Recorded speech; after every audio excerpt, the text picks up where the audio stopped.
46 रुपये litre petrol है, तो आज 110 रुपये और 108 और 105 है, तो अब महंगाई नज़र नहीं आ रही। उस वक्त डायन नज़र आती थी ना महंगाई, और अब डार्लिंग। तो ये कैसी राजनीति है उस वक्त? हाँ, बढ़ रहा है, नेशनल मीडिया पे ज़रूर बढ़ रहा है। नेशनल मीडिया पर देश के प्रधानमंत्री जी बेचारे खड़े रहते हैं, और जो बाइडन और जो ट्रम्प हैं और बराक ओबामा जैसे वो इंग्लिश बोल रहे हैं, और मोदी जी को यही पता नहीं बोल क्या रहे हैं। पहले प्रधानमंत्री ऐसे कि बाहर ट्रांसलेट हो रही है। अरे एक वो भी प्रधानमंत्री थे जो फटाफट इंटरव्यू देते थे, जो कि मैं उनको सलाम करना चाहूँगा। मेरे जो देश के सुप्रीम कोर्ट के chief justice Chandrachud, DY Chandrachud जो हैं, शायद वही देश को बचा सकते हैं।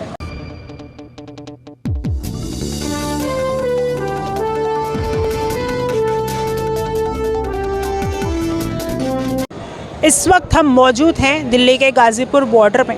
किसानों ने ऐलान कर दिया था कि वो दिल्ली की तरफ कूच करेंगे, आ भी रहे हैं।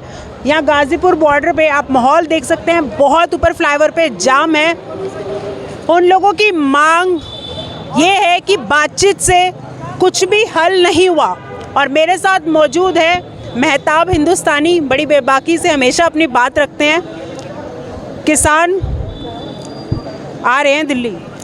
बिल्कुल सही आ रहे हैं। पहली बात तो मैं आपका बहुत बहुत धन्यवाद करना चाहूँगा कि मुझे आपने बोलने का मौका दिया। मैं इस लायक हूँ भी नहीं। देखिए, किसानों का आना भी बहुत ज़रूरी है। किसानों को 4 साल से इन्होंने भ्रमित में रखा है, लाहे में रखा है। अगर इनको पहले ही बिल निष्कासित करना होता या ख़त्म करना होता तो ये लिखत में देते, ज़बान से बोलने में। वो लोग तो कह रहे हैं बातचीत करें, हम बातचीत करने के लिए तैयार हैं। देखिए, बातचीत तो 4 साल से हो रही है, फिर ये किसान क्यों आ रहे हैं? अगर बातचीत हो रही है, आप इसको ख़त्म करिए ना। क्यों नहीं ख़त्म करते? किसके दबाव में आप? कह रहे हैं बातचीत करें, और उनको रोकने के लिए पूरी तरीके से प्रशासन की तैयारी आप देख रहे हैं। मैडम, देश जो चलता है ना, देश के किसान से, देश के फौजी से चलता है, और देश के युवा से चलता है। और आप क्या हालत देख रहे हैं आज 10 साल में, कि जवान सड़क पर है, फौजी सड़क पर है, इस देश का बेरोज़गार युवा सड़क पर है, बेटी सड़क पर है, किसान सड़क पर है। मगर ये बड़े दुख की बात है कि जो अन्नदाता हैं, किसान हैं, हम उनको उग्रवादी, आतंकवादी, खालिस्तानी, जो कि पूरे विश्व में अन्न पहुंचाता है।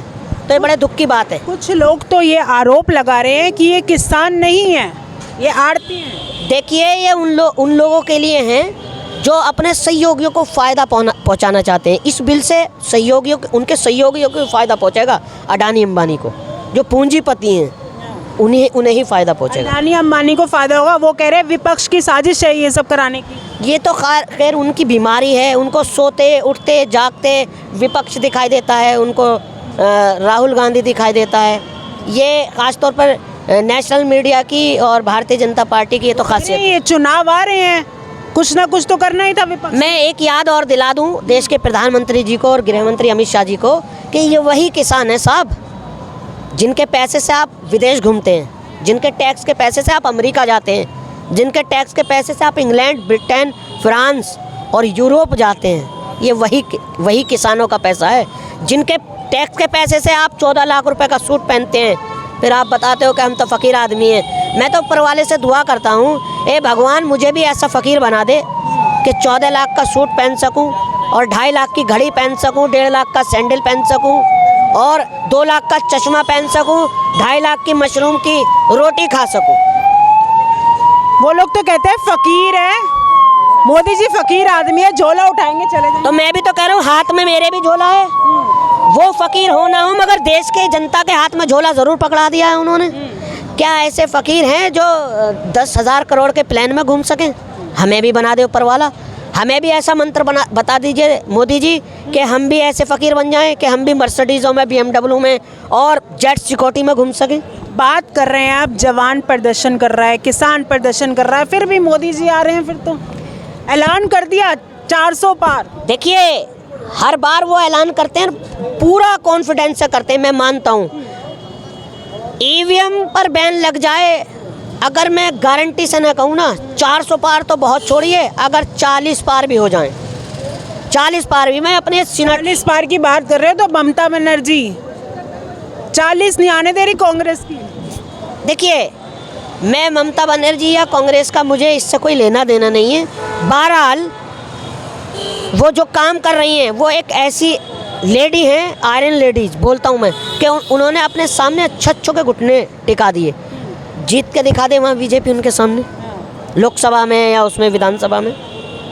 वो उनकी वो राजनीति, आपस में क्या राजनीति है, मगर वो अपने ऊपर गर्व करती है ना, उनके अपने ऊपर कॉन्फिडेंस है, तभी तो वो कह रही है कि मैं अकेली लड़ूंगी। अच्छा, किसान आंदोलन करने की तैयारी में है, वहीं पुलिस भी आंदोलन कर रहा है उनको रोकने के लिए, प्रशासन और रोकने के लिए काम में आंसू गैस छोड़ दिए। कैसे आ पाएंगे वो दिल्ली? देखिए, प्रशासन की मजबूरी है, प्रशासन क्या करेगा। प्रशासन जो है वो गृह मंत्री जी के हाथ में है, और गृह मंत्रालय पे कौन बैठे हैं? हमारे अमित शाह जी, जो कि आप जानते भी हैं कि उनका पिछला रिकॉर्ड क्या रहा है। या आप मुझसे कहलवाना चाह रहे हैं तो मैं कह दूं, उनको कोर्ट ने तड़ी पार किया था, और आज हमारे देश का दुर्भाग्य है कि हमने उनके हाथ में सत्ता सौंप दी। एक सवाल पूछूंगी, आम सवाल जो कोई पत्रकार भी नहीं पूछता होगा, जो आम जनता का सवाल है, अगर इन लोगों पे इतने आरोप हैं फिर ये सत्ता में कैसे बैठे?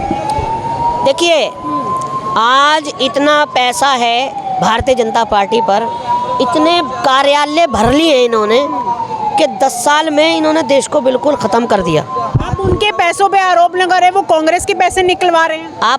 मैं बता रहा हूँ, आप एक हफ्ते के लिए आप हमारी साइड आ जाइए, और जितनी भी एजेंसियां हैं जिनका मिसयूज़ कर रहे हैं ये लोग, कांग्रेस ने कभी बदले भावने वाली राजनीति नहीं की।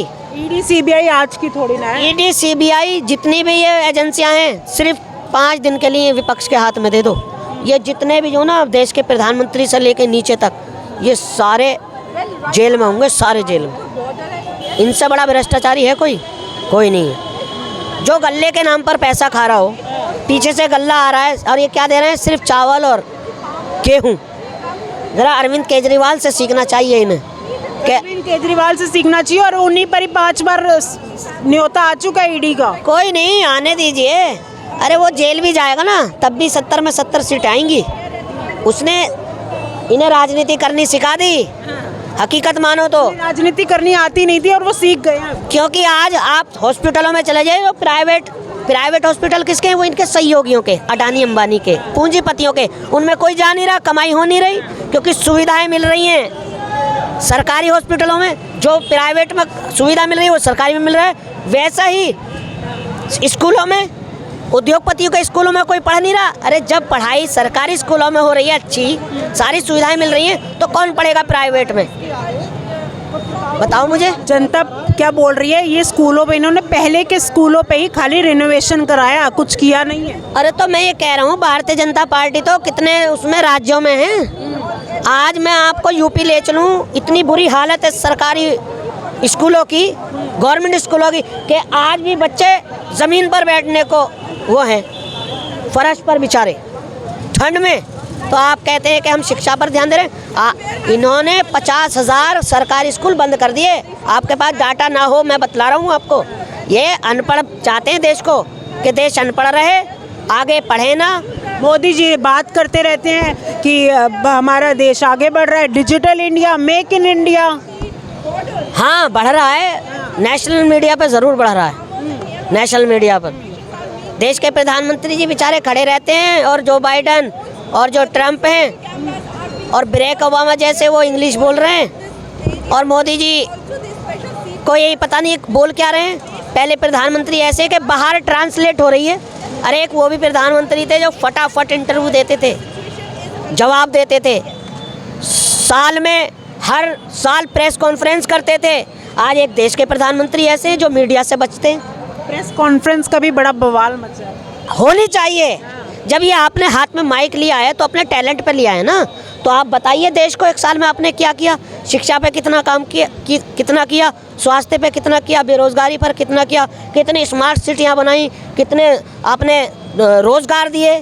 चलिए, ये बात तो हो गई सरकार की। अच्छा, किसान तैयार है? क्या लगता है जैसे पिछली बार 1.5 साल तक बैठ गया, अब क्या लगता है कि अगर सरकार मांग पूरी करेगी नहीं तो वो कर पाएंगे कुछ इस बार? देखिए, किसान ने तो सोच लिया है कि उनको पता है कि देश के हालात कैसे हैं और देश किधर जा रहा है। जातिवाद, मंदिर मस्जिद और हिंदू मुसलमान की राजनीति हो रही है। मैं कह रहा हूँ भारतीय जनता पार्टी का मैं विरोधी नहीं हूँ, मैं उनके विचारधाराओं का विरोधी हूँ। आप जनता को रोजगार दीजिए, शिक्षा पर काम कीजिए, हॉस्पिटलों पर काम कीजिए जो आपने वादे किए थे, ना कि भाई को भाई से लड़ाइए, ये आपको शोभा नहीं देता। आप कह रहे हैं भारतीय जनता पार्टी हिंदू मुसलमान करती है, वो कहते हैं कि हम एकता की बात करते हैं। राहुल गांधी हिंदू मुसलमान, ये गांधी परिवार करता है। अरे उस नौजवान को मैं सलाम करूंगा कि वो एक इकलौता चिराग होने के बाद और वो आज पूरे देश को और भारत को एक करने निकला है। यानी उसको ज़रूरत क्या है? आप कभी चलिए और सर्वे कीजिए कि लोग कितने परेशान हैं गाँवों में। बूथ पे जाकर पूछिए, पता लगेगा कि किसी का कैसे चूल्हा जल रहा है, कैसे सिलेंडर ला रहा है वो। आज मैं स्मृति ईरानी जी को 3 साल से, मतलब 2013 से ढूंढ रहा हूँ, हर दूरबीन से, हर चश्मे से, मगर वो नज़र नहीं आ रही। 250 सिलेंडर था, सर पे लेकर घूमती थी, आज 1150 है। देश के प्रधानमंत्री चिल्ला चिल्ला के कहते थे 46 रुपये लीटर पेट्रोल है, तो आज 110 रुपये और 108 और 105 है, तो अब महंगाई नज़र नहीं आ रही। उस वक्त डायन नज़र आती थी ना महंगाई, और अब डार्लिंग। तो ये कैसी राजनीति है? उस वक्त डायन नजर आती थी तो अब डार्लिंग। राहुल गांधी मुद्दा तो उठाते हैं महंगाई बेरोजगारी का, लेकिन कुछ असर नहीं दिखता चुनाव में। दिखेगा असर, दिखेगा। मुझे एक ही इंसान पर विश्वास है, जो कि मैं उनको सलाम करना चाहूँगा, मेरे जो देश के सुप्रीम कोर्ट के chief justice Chandrachud, DY Chandrachud जो हैं, शायद वही देश को बचा सकते हैं। और मुझे उम्मीद है, पूरा भरोसा, EVM बैन होगी। जब ये कहते हैं चीख चीख करके 21 देशों में 3 तलाक बैन है, तो EVM तो पूरे वर्ल्ड में बैन है, तो क्यों यहाँ पर आप वोटिंग करा रहे हो EVM से? यहाँ भी बैन कर दो अगर आप इतने लोकप्रिय हो। वो कहते हैं EVM आज की थोड़ी ना है, मोदी जी थोड़ा लेकर आए। अरे तो हम ही लाए थे, हम कब कह रहे हैं? मगर हम चोरी करने के लिए नहीं लाए थे EVM, हम उसका दुरुपयोग करने के लिए नहीं लाए थे, हम देश की जनता के भले के लिए लाए थे।